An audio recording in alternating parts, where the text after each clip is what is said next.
नमस्कार, मेरा नाम डॉक्टर नरेश कुमार इंगले है। मैं एक मनोचिकित्सक, सेक्स रोग तथा व्यसन मुक्ति तज्ञ हूँ और मेरा आपसे एक सवाल है, क्या आप खुशी चाहते हो? और मुझे लगता है कि इसका जो उत्तर है, यह हर कोई हाँ में ही देगा। हाँ, हम सभी बिना किसी अपवाद के खुश होना चाहते हैं।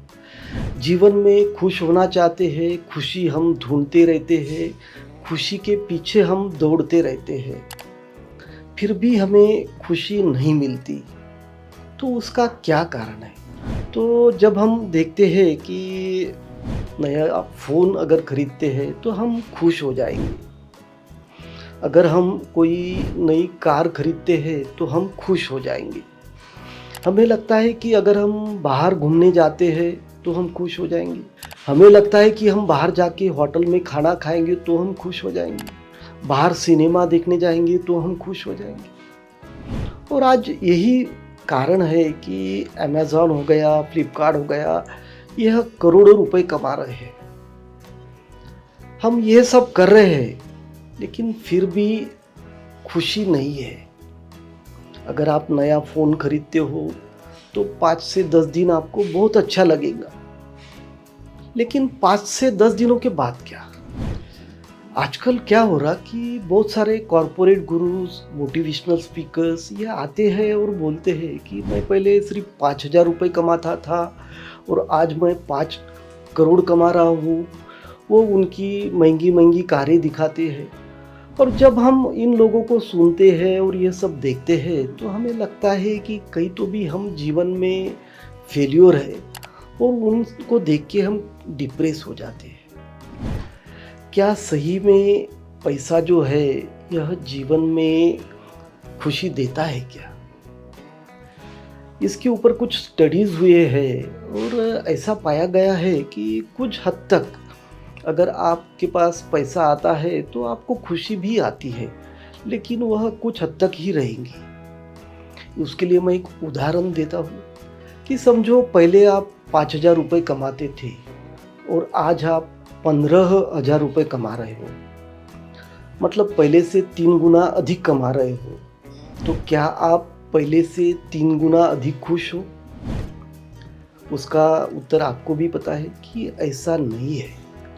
पहले से 3 गुना तो छोड़िए, लेकिन आप पहले उतना भी खुश नहीं हैं। तो उसका मतलब क्या है कि पैसा भी हमें वह खुशी नहीं दे सकता।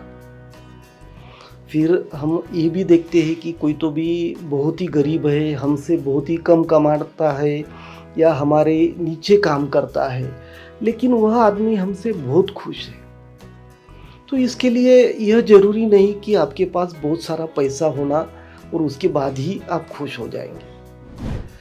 तो खुशी फिर कैसे पाए? उसके लिए मैं आपको 7 टिप्स सलाह मैं आपको देना चाहता हूँ।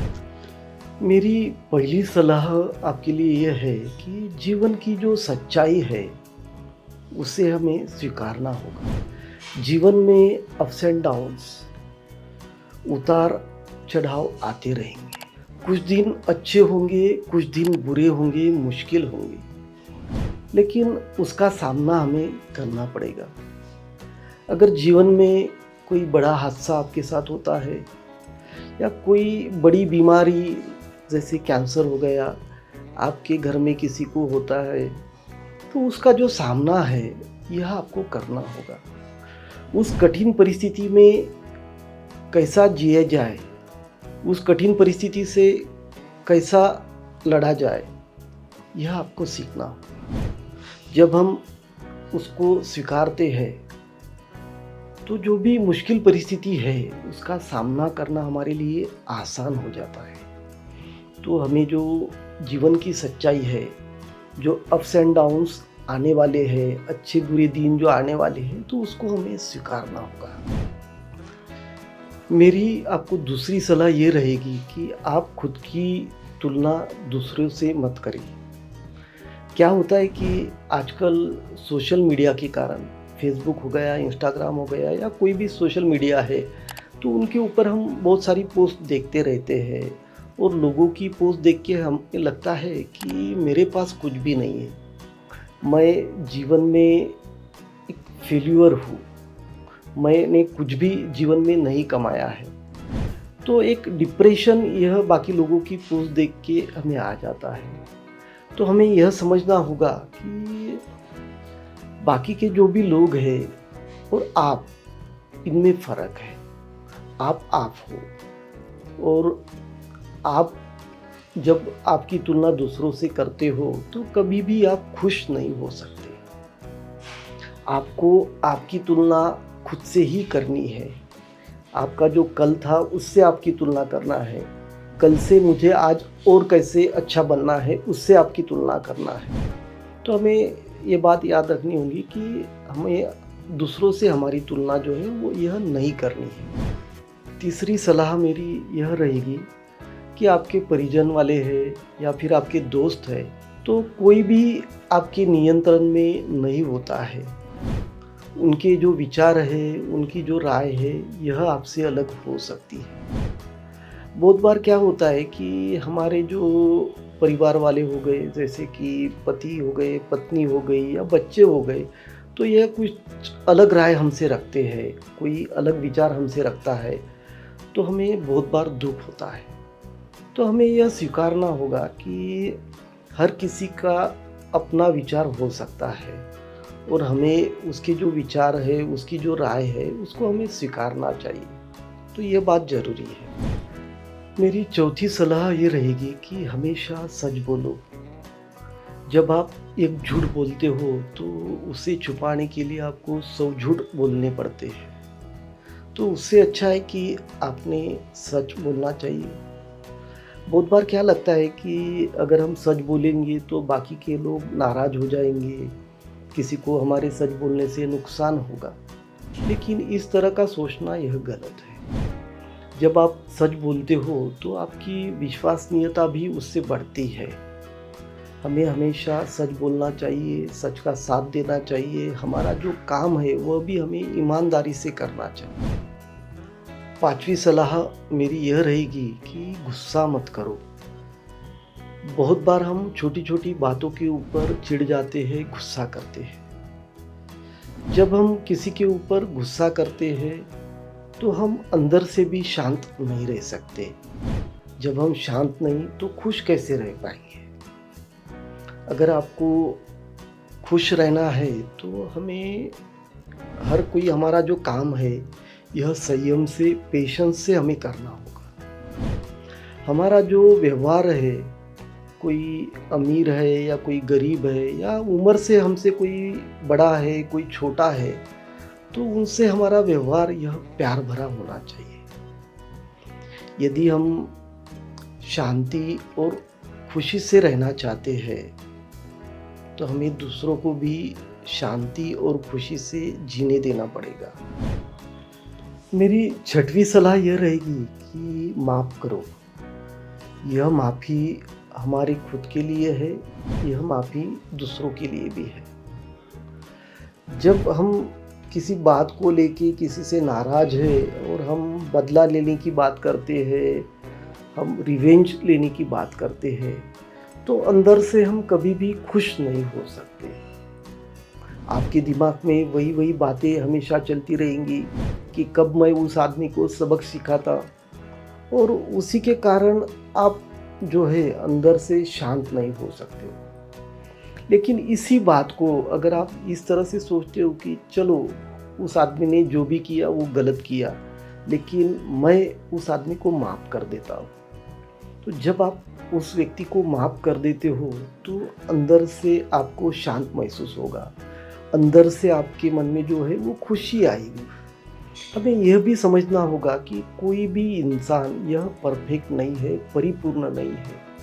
हम सब इंसान हैं, हम गलतियां करेंगे, गलतियां इंसान से ही होती है, लेकिन उसके कारण जो हमारा वर्तमान है यह खराब नहीं होना चाहिए। तो ज़रूरी ये है कि हमें दूसरों को माफ़ करना यह सीखना चाहिए।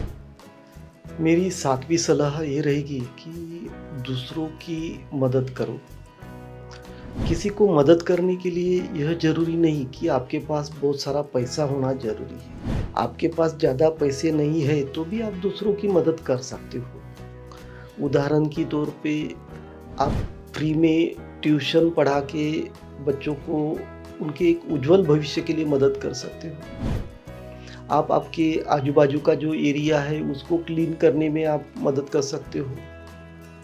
अगर किसी बच्चे के पास स्कूल या कॉलेज की फीस भरने के लिए पैसे नहीं तो उसके लिए आप मदद कर सकते हो। अगर किसी को खाना नहीं मिल रहा तो उसको खाने के लिए आप मदद कर सकते हो। किसी के पास ओढ़ने के लिए कंबल नहीं तो उसके लिए आप मदद कर सकते हो।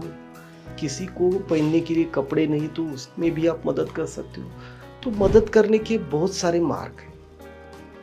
हमें यह समझना होगा कि अगर आप कोई नया मोबाइल खरीदते हैं, नए कपड़े खरीदते हैं या नई कार खरीदते हैं या अच्छा खाना आप खाते हो, तो यह सब जो बातें हैं यह आपको प्लेजर देगी।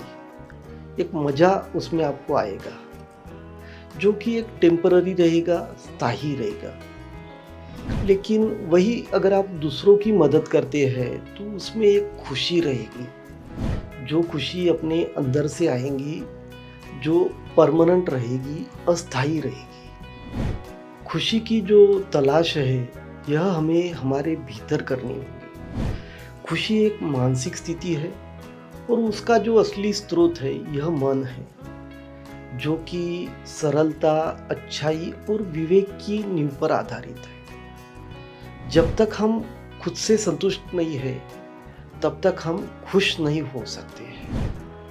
हमारी जो अतृप्त इच्छाएं है वही हमारे दुखों का प्रमुख कारण है। तो हमें हमारी जो इच्छाएं है उसको नियंत्रित करना होगा और हमारे मन को नियंत्रित रखना होगा, और यही सुखों का असली स्रोत है, खुशी का असली स्रोत है।